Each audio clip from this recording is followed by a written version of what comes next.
Et bonjour à toutes et à tous et bienvenue dans La Gonfle, le podcast qui sent bon le pire, le podcast qui va parler de 4 saisons. Non, on va pas parler de symphonie, non, on va pas parler de pizza, on va parler de Bielsa. Voilà, le technicien argentin est parti de Leeds et on va revenir sur son aventure. Et pour en parler, j'accueille deux invités. Pour changer, je commence avec toi Lorenzo. Salut Lorenzo. Salut Simon, encore un plaisir d'être invité dans ce podcast. On va parler d'un passage qui va rester dans la mémoire du côté de l'Angleterre. On va parler du passage des locaux à Leeds et vraiment hâte de parler de ça avec vous. Et j'accueille mon deuxième invité qui a, je pense, tout aussi hâte d'en parler. C'est Aurélien. Salut Aurélien. Salut Simon, salut Lorenzo, salut à toutes et à tous. Mais c'est pas parce que je me suis présenté en deuxième que je ne reste pas le premier dans les cœurs. Et j'ai déjà hâte de parler de Marcelo Bielsa, le loco qui a rendu fou l'Angleterre. Alors, il a rendu fou plus que l'Angleterre, mais effectivement, dernièrement, on a pu voir El Loco dans un championnat qui ne lui est pas forcément destiné à la base, c'est la Première Ligue et même le Championship dans un premier temps. Et messieurs, avant de parler vraiment de sa période anglaise, j'avais envie d'avoir votre vision de cet entraîneur. Je commence avec toi, Lorenzo. Pour toi, que représente Marcelo Bielsa? Bah, ça représente quand même un entraîneur qui est déjà unique. Vraiment, il y a peu d'entraîneurs comme ça où quand tu revois sa carrière, ses passages, que ce soit en Espagne, en Angleterre, en Argentine ou même en France, où le mec laisse une trace quand même qui reste sur des saisons, voire des années entières, même après son départ. Donc déjà en ça, c'est un entraîneur qui est hyper unique en son genre. Et bah, franchement, c'est un entraîneur qui a mis en place des choses quand même qui sont assez folles, que ce soit à Marseille, même si ça a duré qu'un an, à Bilbao, même maintenant, enfin, du coup, à Leeds jusqu'à cette année, même en Argentine, c'est quand même un entraîneur qui est à part et qui a longtemps été euh, la cible de critiques par rapport notamment à son palmarès et au fait que, bon, c'est bien, ça joue bien, mais à un moment, ça gagne pas de titre et ça explose en vol. Mais franchement, c'est un entraîneur que j'apprécie beaucoup et qui vraiment, de par sa personnalité, de par ce qu'il a mis en place dans tous les clubs par lesquels il est passé, vraiment fascinant. Aurélien, toi, quelle est ta vision du technicien argentin? Qu'est-ce que tu retiens d'abord de lui avant même d'être en Angleterre? Et voilà, quel est ton positionnement par rapport à ce personnage? Moi, ce que je retiens avant tout, c'est vraiment son côté clivant. C'est-à-dire qu'il y en a qui l'aiment, il y en a qui l'aiment profondément, et il y en a qui le détestent viscéralement aussi. Tu as très peu du 50-50 quand on parle de Marcelo Bielsa. Alors c'est vrai que perso, alors j'étais pas dans la haine, mais j'étais pas non plus dans la comment qu'on me dit, «Tiens Marcelo Bielsa, c'est un génie», donc j'étais pas, on va dire, dans la déification. Mais c'est vrai que ce passage, à Leeds m'a beaucoup plus, plu que par exemple son passage, à l'Olympique de Marseille où, quand j'entends, certains supporters qui préfèrent, par exemple, la saison de Marcelo Bielsa avec les saisons pleines de titres de Didier Deschamps, bah, j'ai quand même un peu de mal, même si ça joue pas de la même manière, mais bah, l'importance du trophée, ça joue quand même, ça joue au moins dans les esprits, mais je pense que ça joue aussi, dans le cœur d'avoir un championnat de France, par exemple. Alors, c'est intéressant que tu ailles sur ce terrain-là parce que pour expliquer aux auditeurs, même si je pense que c'est déjà un petit peu facile de le savoir, personnellement, je suis supporter de l'Olympique de Marseille et de base, c'est vrai que j'ai la même vision du football qu'Aurélien, c'est-à-dire que je suis pas un grand fan des matchs horribles où tu mets le bus derrière, mais c'est vrai que les titres, c'est quand même ce qui te rend heureux et c'est pour ça aussi qu'on joue au football, c'est pour gagner, que ce soit un match et plus généralement des titres. Après, j'ai vécu voilà l'arrivée de Marcelo Bielsa que je connaissais quasiment pas. Je me souvenais que c'était, si je dis pas de bêtises, le sélectionneur de l'Argentine en 2002, qu'il avait fait des belles choses aussi avec le Chili, Mmh. qu'il était passé à Bilbao, mais sans avoir vraiment regardé. Et je comprends aussi ceux qui peuvent avoir ce positionnement par rapport à la saison de Didier Deschamps parce que euh, cet homme est capable de proposer quelque chose en toi, de réveiller un petit feu absolument incroyable et génial à vivre. Et j'étais très content pour les supporters de Leeds de le voir débarquer parce que c'est quelqu'un qui te laisse pas indifférent, que ce soit en positif ou en négatif. Je pense que d'ailleurs ce sera le fil rouge de cette émission. C'est un personnage plus que clivant, on dirait un homme politique.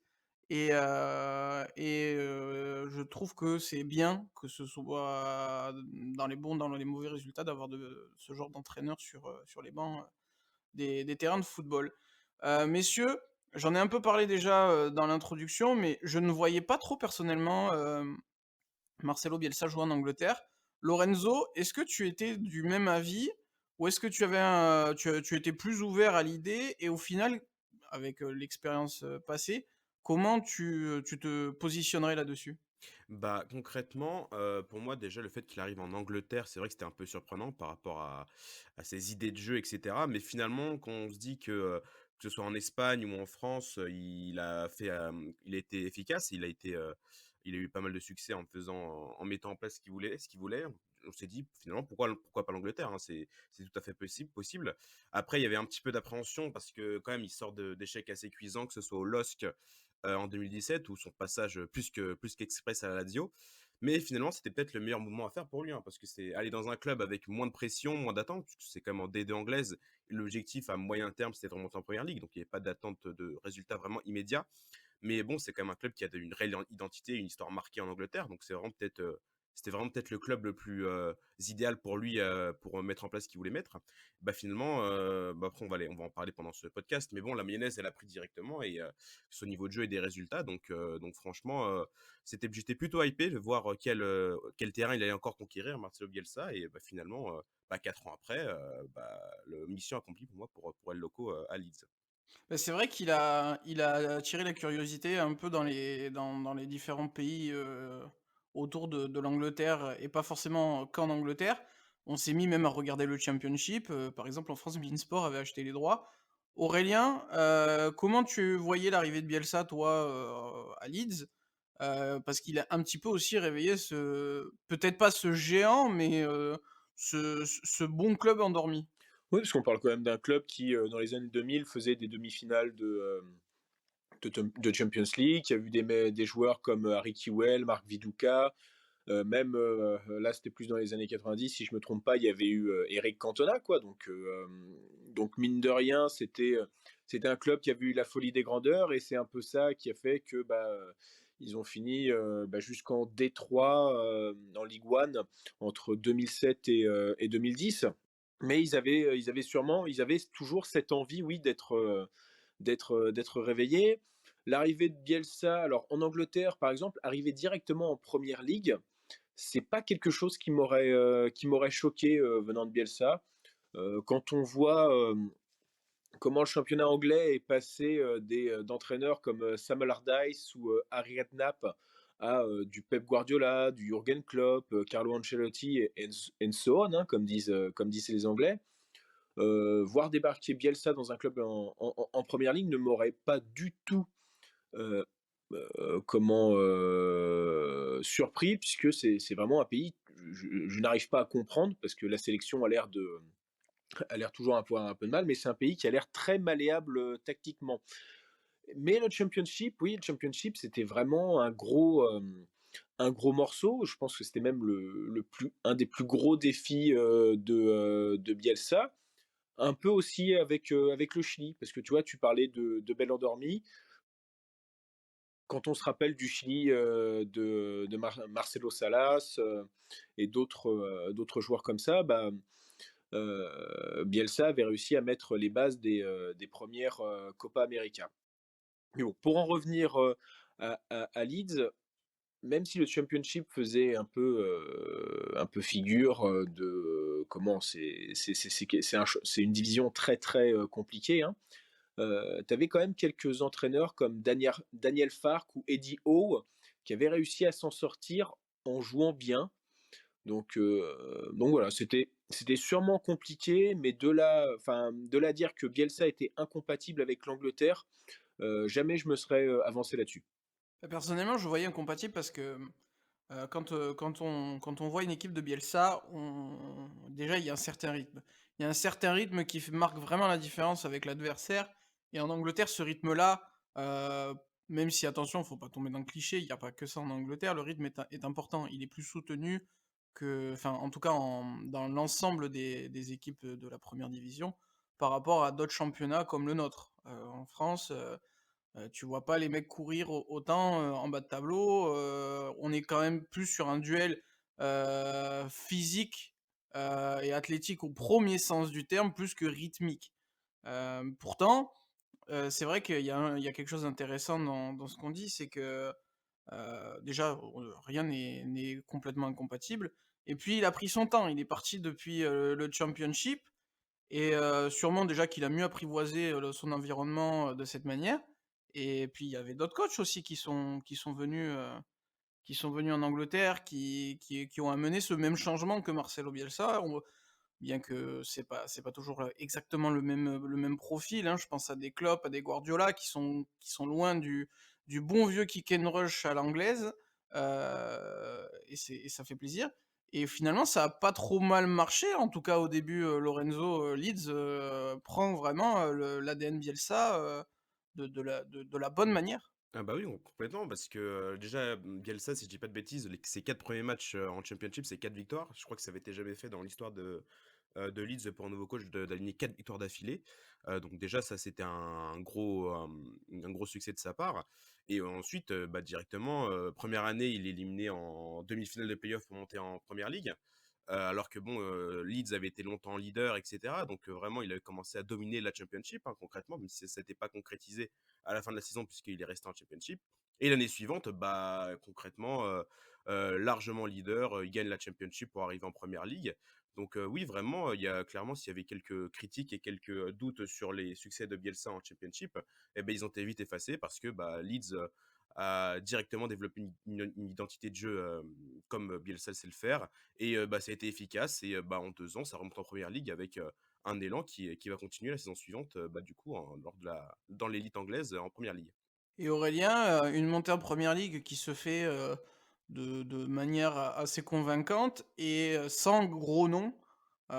Bien qu'en Angleterre, on aime beaucoup quand même recruter, alors pas forcément les plus gros noms, parce que les plus gros noms, en tout cas des 2 dernières décennies, n'ont pas forcément tous joué, en Angleterre, mais on aime bien recruter. Là, Bielsa, il a fait du Bielsa. Il nous a fait découvrir des joueurs, Aurélien. Qu'est-ce que tu retiens notamment de cet effectif, bah, qui a vraiment, surpris un peu tout le monde, en tout cas dans la maturité que le projet Bielsa a gagné assez rapidement.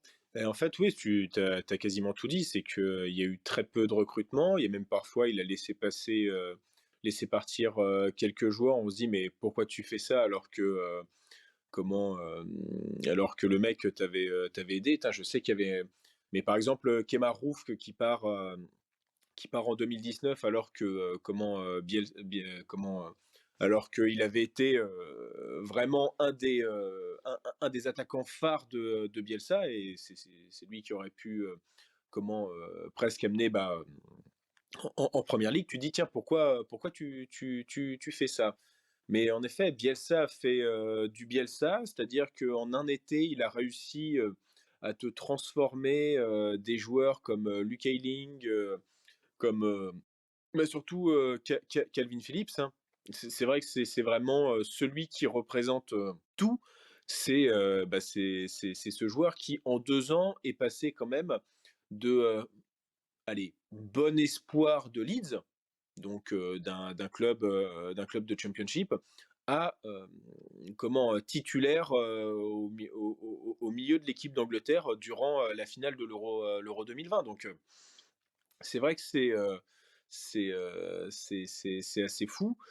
Pour moi, toi tu parlais de l'intensité, il y avait aussi, c'est vrai que Bielsa pratique un football et un jeu intense et en plus en championship, tu parles, il y a 44 journées de championnat donc finalement, c'est ce qui a un peu prouvé la première année, c'est que, il fallait s'adapter, quand même un minimum à ce championnat, jamais évident, hein. Tu qu'à regarder, bah, le cimetière des éléphants de la Championship, hein, Middlesbrough, Fulham, Nottingham Forest, des clubs que tu as vus en Première Ligue, si tu le suis au moins depuis, la moitié des, mi-90, voire même début, des années 2000.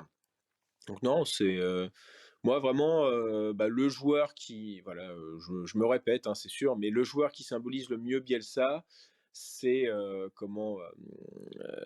Calvin Phillips.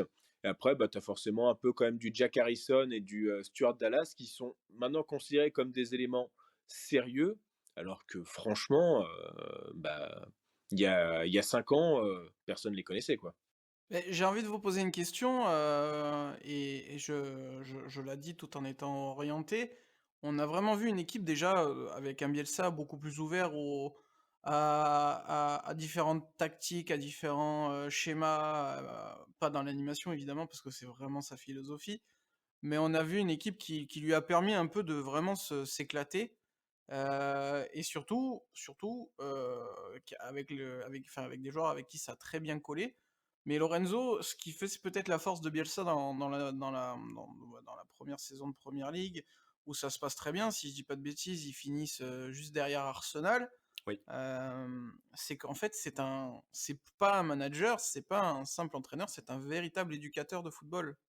Bah oui, ça a toujours été ça, de toute façon, Marcel Bielsa, même avant son passage à Leeds, hein, ce qui le caractérise, c'est le fait de surélever des joueurs qui, bah, sans lui, sont des joueurs moyens, moyens plus, quoi. Et avec son passage, bah, ça devient des tauliers et ils progressent énormément dans leur jeu. Aurélien a évidemment parlé de Calvin Phillips, on peut parler de Luke Ayling et aussi notamment de Patrick Bamford, Mmh. qui, bah, quand on se rappelle en Championship, Patrick Bamford, il était un peu moqué parce qu'il y avait toutes les occasions que se créait Leeds sous Bielsa, il en ratait énormément quand même. Et bah, la saison d'après en première ligue et même cette saison, hein, puisqu'on a très bien vu à quel point sa blessure a fait mal à Leeds, bah, c'est devenu un attaquant mais efficace déjà, donc ce qui est assez fou. Et excellemment bon quoi du côté de la première ligue. Donc ça qui vraiment qui caractérise Bielsa, c'est d'être un éducateur et de pousser ses joueurs au-delà de leurs limites, hein, au-delà de leurs capacités qui sont de base assez limitées. Et bah vraiment là avec Leeds, parce que là je pars un petit peu de ce dont je l'avais parlé après, c'est que bah, ce qui est fou, c'est que à part Rafinha, il y a vraiment pour moi aucune recrue qui est phare de Leeds qui a fonctionné. C'est vraiment que les joueurs qui étaient déjà là avant son arrivée et qu'il a su élever à un niveau vraiment exceptionnel. Et d'ailleurs, c'est très surprenant de sa part parce que, moi, ça m'a fait très peur, hein, personnellement, l'avoir vu à l'OM, les mecs formés au club, c'est très bien s'ils sont très bons, mais le monsieur, il aime certains profils et il a besoin de cette confiance de la part des dirigeants grâce au recrutement pour exposer, toute sa palette. Là, ça n'a pas été le cas, Aurélien, et même j'ai envie de saluer, il n'est pas parti après le revers en Championship. Il a persévéré, alors que, bah, pour beaucoup, et moi le premier, on le voyait partir. Mmh. Non, mais je reviens un peu à ce que tu disais, c'est-à-dire que il avait pas de Stéphane Sparagna et de Baptiste Aloé, à sortir, C'est ça. mais non, après il avait, je crois qu'il avait signé pour au moins 2 au moins 2 ans. Je n'ai pas vérifié, mais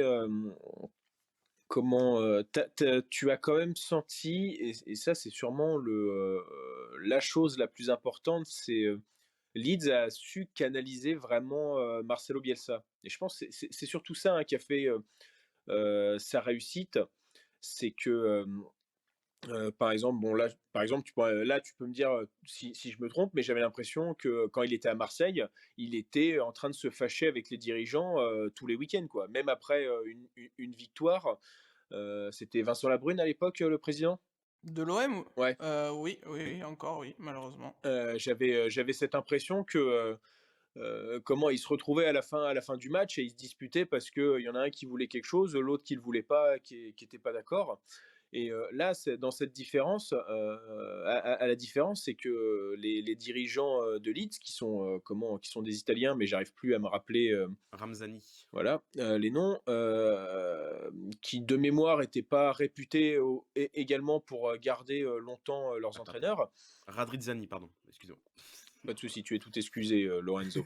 Et ben finalement, lui ont vraiment donné les pleins pouvoirs. C'est sûrement, hein, ça qui a fait la réussite de Bielsa, c'est qu'il se sentait bien, il se sentait épanoui, et bah, comment et c'est voilà, cette saison quand on a commencé à voir Leeds en train d'avoir des mauvais résultats et de sentir, bah, que, la démission de Marcelo Bielsa était de plus en plus proche, bah, je pense que pour beaucoup ça a fait un pincement au cœur et on voulait pas y croire et on se disait: «Tiens, allez, ça va repartir». Ça fait tout le temps ça, Marcelo Bielsa, de toute façon. Beh, j'ai même envie de te dire que, quand tu prends Bielsa, il faut pas trop t'attacher parce que tu sais qu'il va partir. Et c'était d'ailleurs quand on a préparé, l'émission, c'est le nom qu'on a donné à la deuxième partie. Est-ce que c'était une fin inéluctable? Je m'explique. Bielsa est parti en claquant la porte après, le premier match de sa seconde saison à l'OM, qui sera transformé en une saison plus un match. Et là, franchement, il a fait bon, en tout, il a participé à 4 saisons, même s'il les a pas terminées, les 4. Heu, Lorenzo, c'est déjà énorme et puis de toute manière, quand tu prends Bielsa, c'est quand même plus ou moins du court terme. Bah oui, parce que 4 ans, il a jamais fait ça dans un club, hein, le max qu'il avait fait, c'était 3 ans, c'était en Argentine, si je dis pas de bêtises, je vérifie Il en me 2 semble petites aussi secondes. que Il a ça oui. fait, 2 ans en Argentine, 2 ans, oui, ça a toujours été 2 ans, Ouais. Là où il est resté plus heu, longtemps, c'est à la sélection argentine, mais 6 ans. Il y a les Sélection, c'est pas sélections où possible. il est resté, ouais. À la sélection, ouais, c'est pas la même chose. Donc oui, 4 ans, pour un Bielsa, c'est extrêmement longtemps. Mais à partir de là aussi, il faut se rendre compte que c'est aussi grâce aux dirigeants qui ont été patients avec lui et qui savaient que fallait lui laisser du temps et fallait lui laisser les moyens de ce qu'il voulait mettre en place. Contrairement à ce qui était fait à Marseille ou même à Lille où il est resté, finalement que, 14 matchs, quoi. Donc vraiment, ça a été ça l'intelligence des dirigeants de Leeds, de laisser carte blanche à Marcelo Bielsa, en plus qui a pas coûté énormément d'argent parce que dès son arrivée, il l'a pas recruté en fait. Il s'est basé sur l'effectif qui était déjà là. Il a quasiment pas recruté et ça a payé. Donc vraiment, oui, c'était une success story pour Leeds qui s'est malheureusement, fini cette année. Mais en 3 ans, il y a, les dirigeants ont eu l'intelligence de laisser, à Marcelo Bielsa carte blanche et de mettre en place ce qu'il voulait avec les joueurs qu'il voulait et finalement, c'était une réussite comme quoi, bon, je vais peut-être être un peu grivois, mais il faut que certains dirigeants arrêtent d'être cons. Voilà. C'est vrai que, les conditions étaient parfaites. C'est-à-dire que le bonhomme un petit peu particulier, il a pu, faire son petit laboratoire, en championship, voir comment ça se passait dans un championnat qui n'est pas l'élite et forcément où le niveau est un petit peu moins exigeant. Ça ne l'a pas empêché d'un peu se rater, même si bon, en Angleterre, en championship, il y a des playoffs. On est plus sur, comme au top 14 au rugby en France plutôt que la Ligue 1. Mais oui, ça lui permettait de se jauger et Leeds a très bien compris que c'était aussi peut-être le candidat, idéal, enfin qu'ils étaient le candidat idéal aussi pour ce genre d'entraîneur.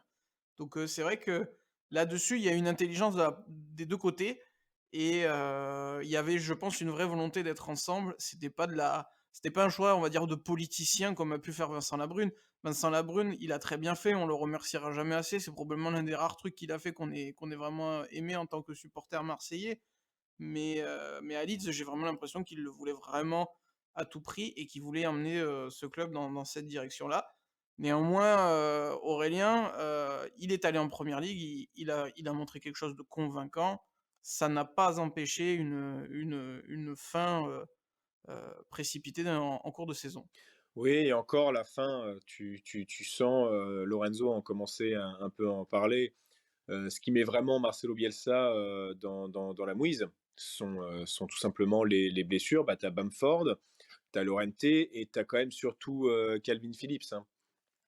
Calvin Phillips, c'est vrai qu'on loue son évolution depuis les ordres de Bielsa, mais le côté aussi indispensable, de l'international anglais, chez les Peacocks, c'est assez impressionnant parce que quand il joue, ça fait 19 victoires, 11 nuls, 11 défaites, 65 buts marqués et 42 buts encaissés. Et là, quand il ne joue pas, 4 victoires, 2 nuls, 14 défaites, 25 buts marqués et 58 encaissés. Donc c'est alors un joueur ne fait pas tout, parce que c'est sûr que quand tu as et Calvin Phillips et Patrick Bamford qui sont pas là, comme j'ai pu le dire, tu as moins de buts marqués, tu m'étonnes parce que Bamford, il était, il était là pour claquer, même s'il lui fallait, toujours, plusieurs occasions. Mais ça aussi, c'est quand même quelque chose, de fou, c'est que t'imagines toujours un promu comme une équipe qui subit, donc une équipe qui va avoir peu d'occasions, et il faut les mettre rapidement au fond. Sauf que Patrick Bamford, parfois, il lui manque ce côté tueur et il lui en faut trois quatre. Bah, une équipe comme Leeds, avoir 3-4 occasions, même face à des gros clubs, ça reste quand même quelque chose d'impressionnant. Après, la fin inéluctable, j'avais pas. Il a quand même fait plusieurs déclarations, Marcelo Bielsa, comme quoi il était prêt à se mettre sur le long terme, ce qu'il a déjà fait. Hein. Comment rester 4 ans dans un club, c'est quand même assurer le long terme, hein, presque 5 ans. C'est à partir de là qu'on dit que c'est du long terme. Euh, mais après, ça pourra servir à une ouverture, donc je préfère le dire qu'à demi-mot. Mais au moins, après le départ de Bielsa, les dirigeants de Leeds n'ont pas décidé de détruire tout ce que Bielsa a construit. Bah, il y a une sorte de reconnaissance, hein, même dans la façon de l'avoir annoncé, ils ont fait ça de manière, vraiment très très professionnelle et dans les codes typiques, anglais. Ils l'ont pas fait à la va-vite et je pense que quand même c'était les premiers atristés. Ça fait quand même plaisir aussi de voir, dans les déclarations d'un président, puisque je me souviens de l'avoir lu. Je vous sortirai pas les mots parce qu'en plus je crois l'avoir lu en langue originale, et mon anglais, on va dire improvisé n'est pas le meilleur. Mais on voyait qu'il y avait une sorte de gratitude, Lorenzo, dans tout ça. Mais au fond, est-ce qu'il pouvait vraiment faire mieux, Bielsa avec Leeds ou est-ce qu'il aurait pu, en se modérant, et quand je dis modérant, c'est est-ce qu'il est capable de le faire aussi dans ma question, est-ce qu'il aurait pu faire mieux en mettant un peu d'eau dans son vin? Bah, pour moi, il a fait clairement, mieux que ce qu'il pouvait faire avec l'effectif qu'il avait, hein, parce qu'il faut quand même se rappeler l'année dernière en première ligue, c'est qu'avec l'effectif qu'il a, il tient la dragée haute à des Jürgen Klopp, à des Pep Guardiola, Et il bat heu City, hein? et il fait match nul, je suis pas sûr qu'il bat City, je crois qu'il y a Si, 1-1 dans un l'aller. match horrible, il me semble qu'il battait City, je vais Stuart vérifier, Dallas, mais quand il met son 1-0. doublé, c'est pas face à City ou quelque chose comme ça? Parce que là, je vois que moi, j'avais vu que City a eu un partout, ah, mais il y a un match, effectivement, il faut match nul, c'est sûr, je vois de lequel tu parles, un partout, mais oui, le 3 octobre 2020 et au ouais, donc il retour, a pas gagné. Ouais, non, 2-1, il gagne 2-1, 31e journée de première ligue, il autant gagne, pour moi, oui. il Il gagne gagne 2-1. bien. Oui, donc voilà, donc il gagne contre Guardiola. Il perd, la première journée, il perd 4-3 face à Liverpool dans un match incroyable. Au retour, je crois, il fait match nul, contre Chelsea, il fait match nul aussi et bah, du coup, à la fin, il finit quand même 9e de première ligue en étant, le promu, le plus prolifique, de tous les temps en première ligue, quoi, quand même. Donc c'est pas rien du tout et avec l'effectif qu'il avait, c'est quand même assez fou d'avoir fait ça. Mais le problème, c'est que quand tu as un effectif qui est quand même limité à la base et qui est un petit peu, limité techniquement, bah, dès qu'il y a quelque chose qui déraille, eh bien pour essayer de pallier, c'est très compliqué, surtout quand tu as le style de jeu de Bielsa qui demande énormément d'énergie et bah, au bout d'un moment, tu peux en demander plus aux joueurs, mais tu atteins un plafond de verre qui est quasiment impossible à briser, quoi. Donc ça s'est matérialisé cette année avec les blessures, hein, Aurélien a parlé de Kalvin Phillips, Patrick Bamford aussi, en défense Diego Llorente qui était un petit peu le meilleur défenseur de Bielsa. Mais donc du coup, vu qu'avec des joueurs moyens, bah, le plafond de verre, tu peux pas le briser. Tu aurais peut-être pu l'élever un petit peu, le plafond de verre, avec un mercato qui aurait fonctionné. Parce qu'il faut se rappeler du coup que bah, quand il arrive en première ligue, il y a quelques moyens qui sont mis en place quand même avec l'achat de Rafinha qui quand même était bon du côté de Leeds. Ilan Meslier qui s'est révélé lui aussi, qui est un potentiel international français dans les années à venir. Qui Elder s'est révélé Costa, déjà sur la deuxième moitié de saison, il me semble, de Championship, parce qu'il y avait ouais. cette brouille avec les dirigeants de Lorient. Mais tu continueras, mais en effet, sur la première année en Première Ligue, Bielsa, c'est quand même 107 millions dépensés d'après Transfermarkt. Hein. Ouais, bah, oui, parce qu'il prend la place de Casilla, pardon. Oui, Kiko Casillas, ouais, c'est vrai. Kiko Casilla, j'ai dit Cassia. Kiko Casilla, donc oui, et bah, au mercato, malheureusement, le mercato qui a, pour moi, été un petit peu ce qui a pêché pour Leeds, qui aurait peut-être pu aller un poil plus loin. Je pense surtout à Rodrigo Moreno, hein, qui est un joueur que j'apprécie tout particulièrement lors de son passage à Valence notamment, qui pour moi était complètement Bielsa compatible, parce que c'est un attaquant qui aime redescendre, qui a une qualité technique incroyable et qui était pour moi fait pour jouer sous les ordres de Bielsa et de pouvoir faire le lien dans cette équipe. Mais malheureusement, à cause des blessures, notamment et de mauvaises prestations, bah, son passage à Leeds est très en deçà des attentes, même si cette année c'est peut-être un peu mieux, il plante un peu plus. Mais c'est très compliqué pour Rodrigo notamment, Junior Firpo aussi en tant que latéral gauche. Donc bon, pour moi, il a quand même exploité le maximum des capacités et du potentiel de son équipe, et la seule porte de sortie qu'il aurait potentiellement, eu, ça aurait été un mercato XXL, mais bon, c'est très difficile aujourd'hui pour un club comme Leeds d'avoir un mercato vraiment qui fonctionne du tonnerre et bah, du coup, avec les blessures cette année, ça a été le ça a sonné le glas malheureusement du passage de Bielsa à Leeds, qui a un petit peu, explosé en vol si je puis dire. Bah, le problème, c'est que quand Bielsa, commence à trouver la bonne formule, ça prend très vite. C'est-à-dire que si on montait les mayonnaises comme Bielsa, on attendrait, moins longtemps pour manger. Mais le problème, c'est que, beh, quand ça monte vite, bah, des fois, ça descend aussi vite et c'est le problème Bielsa. C'est-à-dire que du moment où, la pente commence à descendre, c'est un sacré toboggan, il y a des sensations fortes et il a du mal à redémarrer la machine, bah, parce que physiquement, voilà, ça suit pas, ça tient physiquement tant que c'est positif, tant qu'il y a les bons résultats et encore une fois, il suffit d'un match, un scénario un peu indécis qui tourne du mauvais côté. Il y en a eu quelques-uns, déjà en championship, hein, bah, rien que le play-off et ça a pas manqué aussi en Premier League et c'est quelque chose qui le suit puisque, il y a eu des camouflets aussi avec les sélections où, les matchs sont toujours très indécis et tu au fil du rasoir et à l'OM, j'ai ce souvenir du match à Bordeaux qui commence bien, qui finit mal et puis qui plonge un peu le club, en fin de saison et qui finit en dehors d'ailleurs des places, de la Ligue des Champions. Donc c'est aussi le problème de Bielsa et paradoxalement, Aurélien, c'est quand il a les moyens qu'il n'y arrive plus vraiment, puisqu'il n'avait, je pense, jamais autant dépensé dans un club qu'à Leeds et en fait, on se rend compte que dès qu'il peut avoir des joueurs capables d'avoir vraiment des profils élargis avec des palettes, et des rôles, à accomplir différents, bah, ça marche pas. On a l'impression qu'il a besoin de joueurs, presque limités, qui savent exactement ce qu'ils sont capables de faire et ne pas faire pour que se contenter de leur propre qualité et au final, réciter en tout cas du mieux possible, la formule Bielsa. Bah, oui et limite en fait que ces mecs-là soient déjà là depuis 2-3 ans.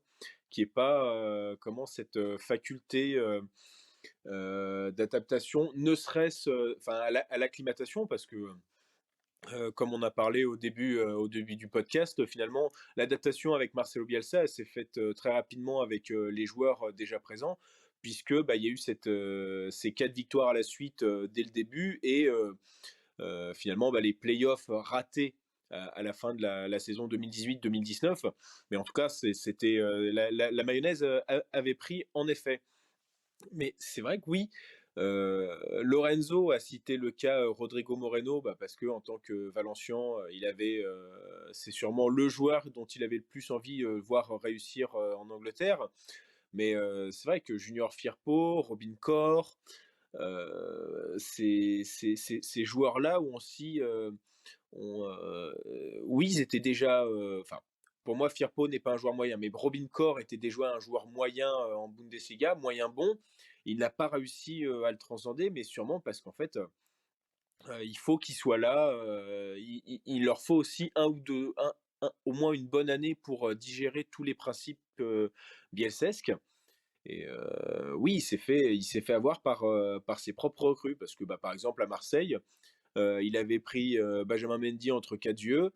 Il lui avait dit: «Regarde, en plus regarde, Jérémy Morel et sois aussi bon que lui». Ce qui, pour n'importe quel suiveur externe du football, fait toujours, autant rire. Mais quand on voit, le niveau de Benjamin Mendy, post-viol et post-blessure, un petit peu avant la coupe du monde, c'était quand même un sacré talent, quoi. Bah, d'ailleurs, s'il y a drap, on peut toujours appeler la police. Voilà. Voilà, ça c'est fait. Non, sérieusement, Lorenzo, bah, voilà, on parle de presque de déception vis-à-vis de ces recrues. Ça n'a pas marché. On fait quel constat au final de Marcelo Bielsa? Est-ce que, on doit encore dire: «Bon, bah, voilà, il sait pas faire ça, on en fait tout un pataquès et ça fonctionne pas» ou il a quand même envoyé Leeds en Première Ligue. Ils sont encore en vie, même, après son départ, pour le moment, la direction de Jesse Marsh, même si ça reste compliqué, où, justement, en fait, vous attendiez à quoi? Arrêtez de vous plaindre. Quel est ton positionnement? Bah, comme j'ai déjà dit, bah, pour moi, c'est quand même une sacrée réussite, sur tout ce qu'il a réussi à mettre en place à Leeds. Mais en vrai, comme il a fait quasiment partout ailleurs où il est passé, hein, que ce soit à Marseille, il est resté qu'une saison, mais tu as encore, un héritage, Bielsa, hein, et qui se matérialise un peu par Sampaoli, même si c'est bon, ça marche un peu moins bien techniquement dans le jeu. Mais, Sampaoli, ne serait peut-être pas allé à Marseille si Bielsa n'avait pas ouvert le passage, par exemple. Pour Marseille. À Bilbao aussi, les supporters basques se souviennent encore de ce qu'il avait mis en place et le jeu qu'il avait fait. Mais pour moi, là, sa plus grosse réussite, finalement, c'est la révélation des nouveaux joueurs comme Calvin Phillips, comme Patrick Bamford, comme Luke Ayling, et la mise en place d'une structure, d'un héritage qui va perdurer dans les années à venir, quoi. Ça va de son entraînement aux idées de jeu en passant par un sens du sacrifice. Donc après ça, tu as énormément de supporters de Lille qui ont témoigné et qui ont dit que Marcel Bielsa a réussi à raviver une flamme qui était éteinte depuis extrêmement longtemps. Et c'est peut-être ça, de toute façon, c'est toujours ce qu'il a dit, Bielsa, c'est que son objectif à lui, c'est de faire plaisir aux supporters et de se dire que les fans du club qu'il entraîne vont être contents de venir au stade et ils vont être, pas s'amuser, mais ils vont être devant un spectacle qu'ils vont apprécier, quoi. Et pour moi, cette mission-là est complètement réussie du côté de Leeds parce que ça a été allié par une montée en première ligue, une saison en première ligue qui s'est soldée par une 9e place à seulement 3 points d'une Coupe d'Europe. C'est quand même assez fou quand il pense dans le championnat le plus compétitif au monde. Moi, franchement, pas grand-chose à redire sur ce passage de Marcel Bielsa à Leeds, parce que ça a été une réussite sur quasiment tous les points. Je veux aussi quand même me rappeler des petites frasques qu'il y a eu, notamment la petite affaire d'espionnage en Championship, Ah qui était quand oui! même assez folle, avec Derby County et Frank Lampard.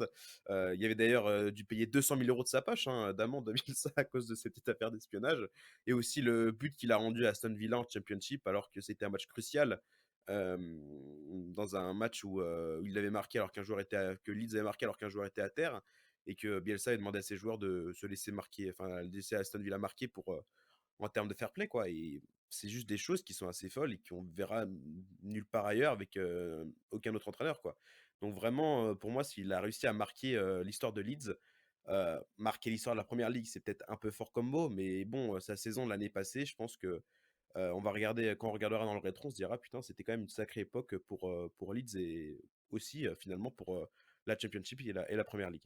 Aurélien, tu parlais, en début d'émission de titres, le besoin de gagner des titres et que ce sont les plus beaux souvenirs.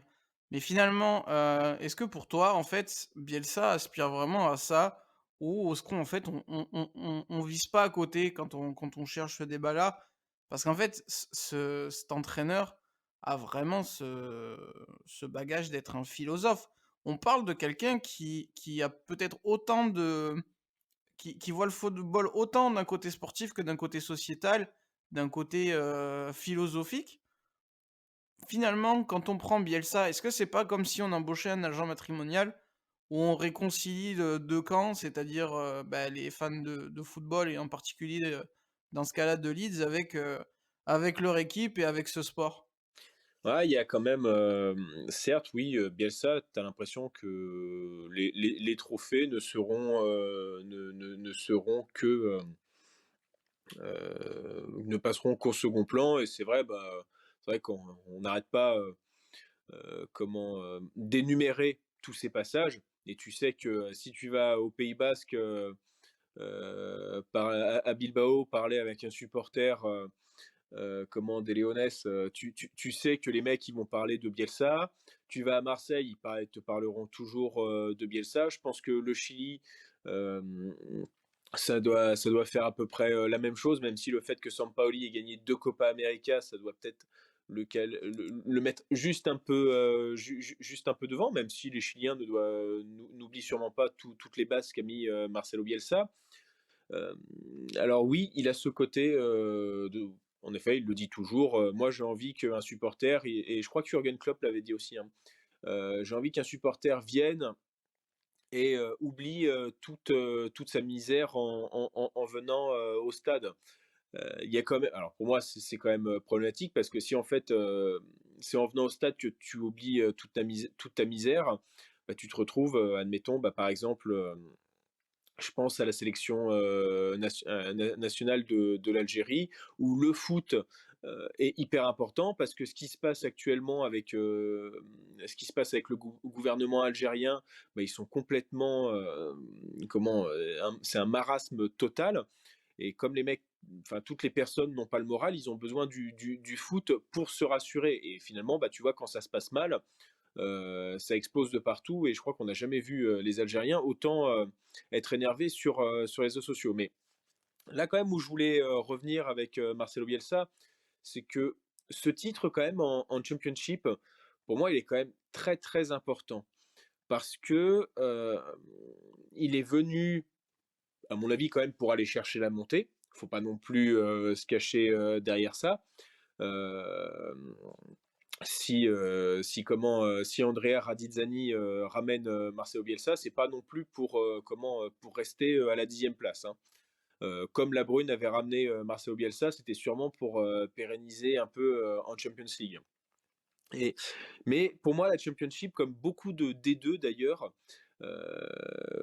comme on voit que ça devient vraiment le cimetière des éléphants d'anciennes équipes plutôt connues et respectées, bah, le fait d'être monté, mais en plus monté en étant premier, ça a apporté encore un plus à Bielsa. Alors, il ne cherche pas les titres, mais celui-ci va quand même être très très important pour moi pour l'image Bielsa, même s'il y en aura toujours pour minimiser ce titre.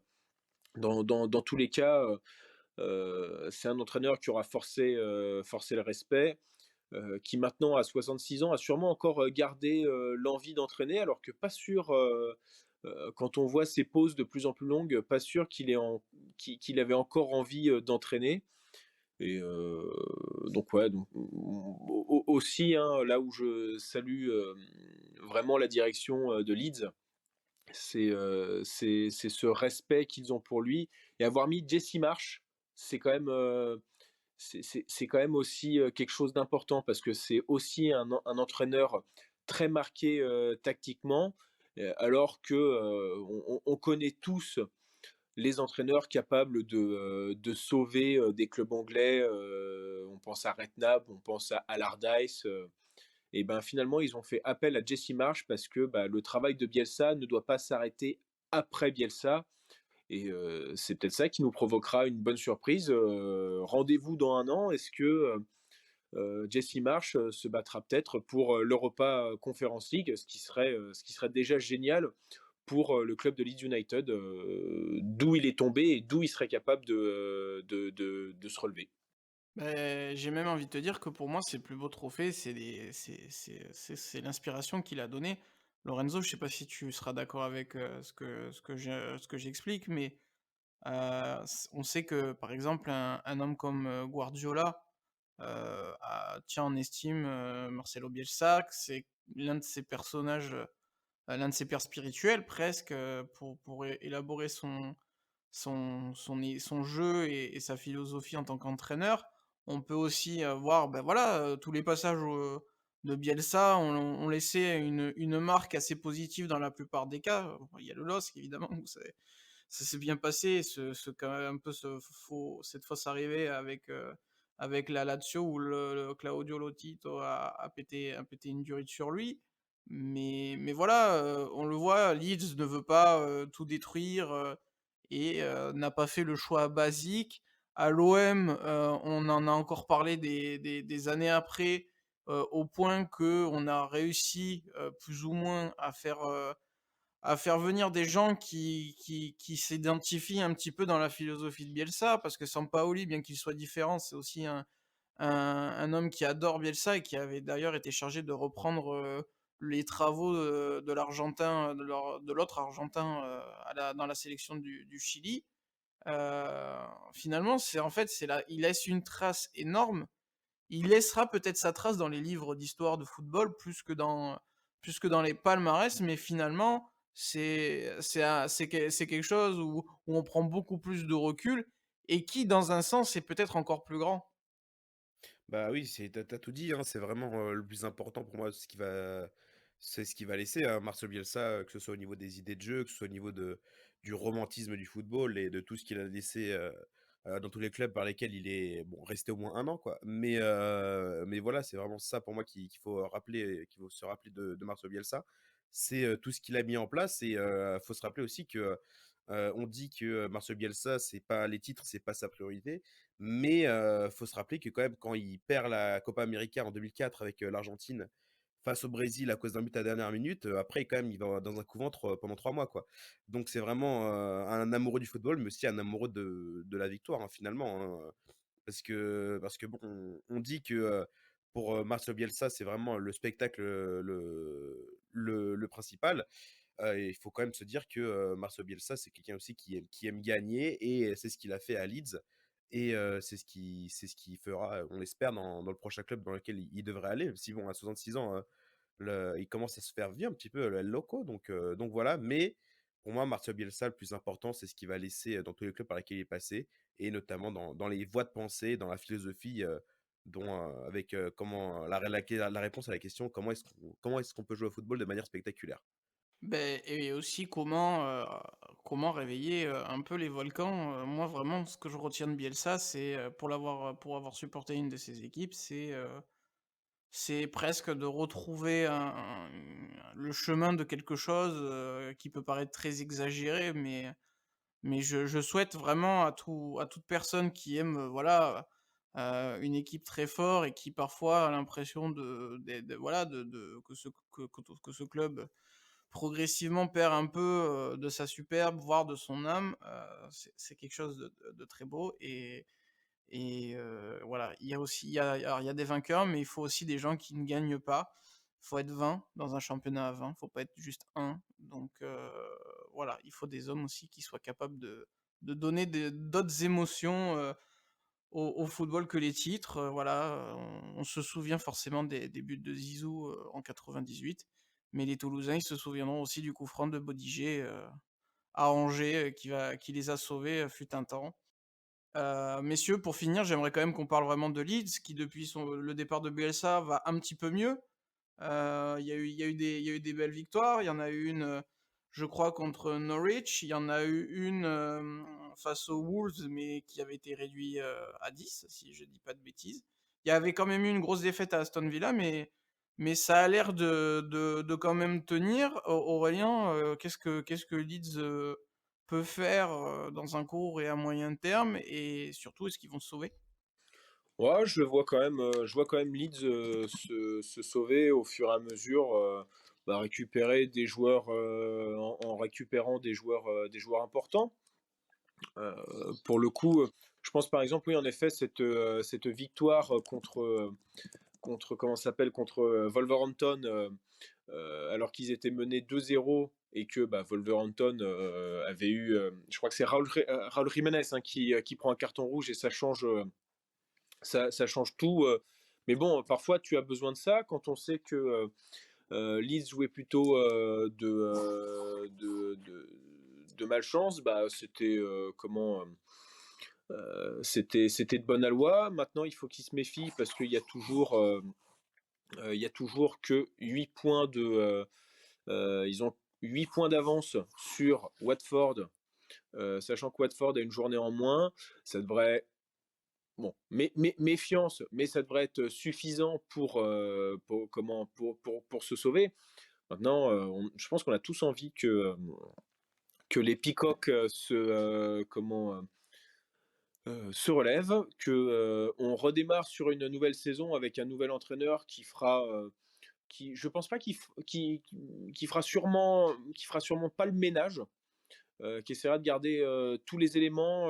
Je pense que le principal départ, ce sera, Raphinha qui est courtisé, par Barcelone et vu le talent du Brésilien passé par Rennes, j'aimerais bien le voir, hein, dans le Barcelone de Xavi, hein, c'est sûr, pas dans le Barcelone de Koeman. Mais je serais pas surpris l'année prochaine déjà de voir, Leeds de retour dans la première moitié de tableau. Lorenzo, malgré 3 affrontements qui vont pas tarder à arriver face à City, face à Arsenal et Chelsea, Est-ce que Leeds peut le faire? Est-ce que ça passera par des victoires forcément contre Watford, Crystal Palace et Brighton et Brentford qui sont un peu dans, on va dire, dans ce ventre mou, mais qui pourrait finir en indigestion si ça se passe pas très bien. Est-ce que Leeds va le faire, mais surtout est-ce que Leeds est capable d'aller rechercher une surprise à la Bielsa d'ici la fin de saison? Bah oui, parce qu'on a vu que Jesse Marsch, c'est un entraîneur quand même qui a beaucoup de potentiel, hein, produit de la maison Red Bull et que bon, il a des idées de jeu qui se rapprochent un peu de ce qu'avait fait Bielsa. Donc voilà, cette saison, à moins d'une catastrophe, ils devraient se maintenir quand même parce ils ont 30 points, ils sont à 30 points, combien? Ils ont 8 points d'avance sur le premier relégable qui est Watford, bon, avec un match en plus. Donc voilà, on va dire qu'ils ont 5 points d'avance sur la zone de relégation. Donc bon, s'ils font pas les cons, a priori, ils se maintiennent en première ligue. Et bon, l'année prochaine, ce sera un nouveau départ avec peut-être un mercato faire une petite refonte de l'équipe. On sait il y a du talent dans cette équipe quand même. Il y a pas mal de talent qui a été révélé par Marcel Bielsa. Donc le futur nous le dira. Mais Leeds a les moyens de faire quelque chose d'assez cool en première ligue. Après, de là aller voir directement en première partie de tableau, j'ai un peu plus de doutes, hein, contrairement à Aurélien.